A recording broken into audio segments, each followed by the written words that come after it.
Hello everybody, how you all doing? I want to thank you guys for once more coming on this channel. Thank you for watching and subscribing and liking my channel. Thank you for visiting the favorite TV show.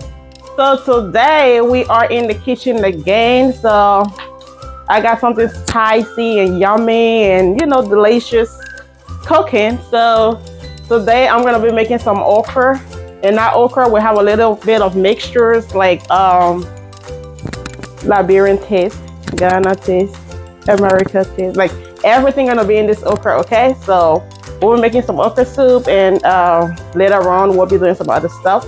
But for right now, I'm gonna show you the ingredients that I'm gonna be using. I'll show you the pictures later, but I do have my red palm oil, and I have my usually my tomatoes. When I get my tomatoes and bell pepper, what I do is I kind of boil them and blend it, boil it, and then let it cool off and put it in the freezer.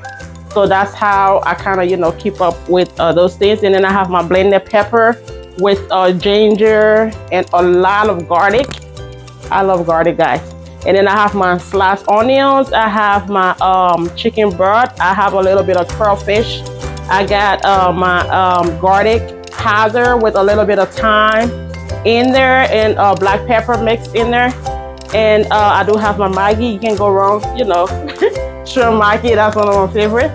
And then for the meat, I have some fish mackerel, and then I have my neck bones. Oh, we love them neck bones. I have my dry neck bone. It's like a dry turkey, but we call it dry neck bones.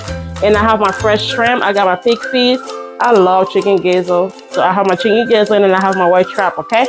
So I'm gonna get you guys closer so you can pretty much see the ingredients and everything, and then we'll go from there. All right?